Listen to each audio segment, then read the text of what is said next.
Hello दोस्तों, नमस्कार। आज हम बात करेंगे पेपर लीक के बारे में। पेपर लीक कैसे हो जाता है? आखिरकार इतने जो पेपर होते हैं, इतनी वैकेंसीज निकाली जाती हैं, इतनी भर्तियां निकाली जाती हैं, तो पेपर लीक कैसे हो जाता है? क्या पेपर कोई आम इंसान बनाता है? क्या पेपर स्टूडेंट बनाता है? या पेपर कोई साधारण टीचर बनाता है? भर्तियां निकालने का काम किसका है दोस्तों? आप लोग बहुत अच्छे जानते हैं। भर्तियां या तो राज्य सरकार निकालती है या केंद्र सरकार निकालती है। कोई आम इंसान तो भर्ती निकालता नहीं है, या कोई आम शिक्षक या फिर आम कोई छोटी नौकरी वाला आदमी तो भर्ती निकालता नहीं। भर्ती निकालने का काम सरकार का होता है। केंद्र सरकार और राज्य सरकार भर्तियां निकालती है। उसके बावजूद ये पेपर कैसे लीक हो जाता है?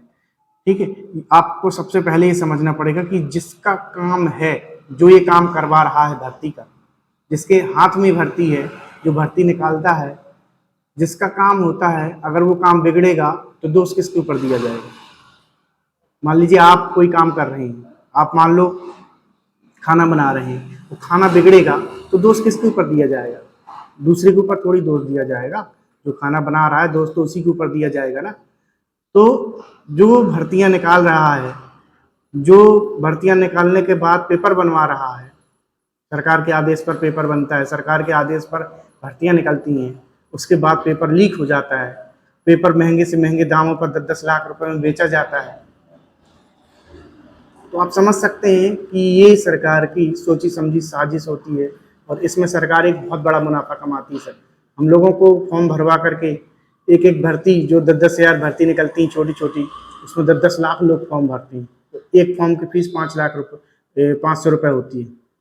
एक एक फॉर्म की फीस आजकल इतनी महंगाई होगी, 500 रुपये से नीचे कोई फॉर्म नहीं होता है। और उस फॉर्म में एक, आप सोचिए, 10 लाख लोगों ने फॉर्म डाला है, 1,000 वैकेंसी है, 500 रुपये का जो फॉर्म है, अगर 1 लाख लोगों ने भर दिया तो 500 लाख रुपए हुए, यानी कि 5 करोड़ रुपए। 10 लाख लोगों ने भर दिया तो कितना हो जाएगा, आप सोच लीजिए, है ना। यानी कि 50 करोड़ तो ये हो गया जी, केवल 10 लाख की बात हो रही है। और जो भर्ती निकलती है उसमें 15-20 लाख से नीचे कभी फॉर्म डलते ही नहीं, चाहे छोटी छोटी भर्ती हो। 1-1 करोड़ फॉर्म तक डल जाते हैं। सरकार वहां से मुनाफा कमा रही।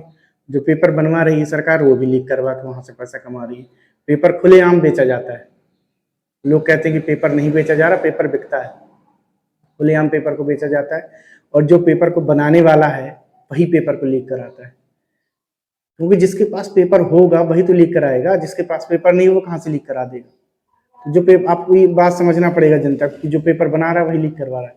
तो जनता इससे जागरूक हो जाए, समझ जाए, और पेपर लीक के खिलाफ पूरे देशवासी एक हो जाओ, पूरे स्टूडेंट और यूथ एक हो जाओ, और सब मिलकर साथ में आवाज उठाओ।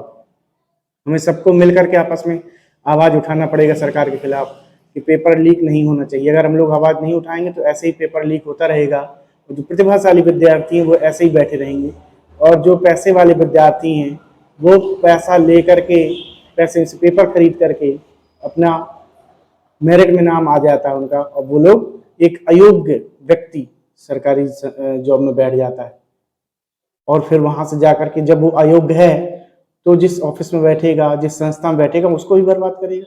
उससे जो जुड़े हुए लोग रहेंगे उसको भी बर्बाद करेगा। तो पेपर लीक का जो काम है वो कोई साधारण काम नहीं है। एक आम इंसान उसको नहीं कर सकता, एक साधारण व्यक्ति नहीं कर सकता, साधारण नौकरी वाला आदमी नहीं कर सकता। पेपर लेना सरकार का काम है, भर्ती निकालना सरकार का काम है, तो पेपर लीक करवाना भी सरकार का ही काम है। जो उस काम को करवा रहा है वही लीक करवाता है ना। तो मेरी बात से आप लोग कितना सहमत हैं, ये मुझे कमेंट बॉक्स में कमेंट करके बताएं। और वीडियो अच्छी लगी हो, मेरी बात अच्छी लगी हो, तो वीडियो को लाइक करें, वीडियो को ज़्यादा से ज़्यादा शेयर करें, ताकि लोगों तक मेरी बात पहुंच सके। और ऐसी ही इंफॉर्मेटिव वीडियो पाने के लिए हमारे चैनल को सब्सक्राइब करें। धन्यवाद दोस्तों, मिलते हैं ऐसी और इंफॉर्मेटिव वीडियो के साथ।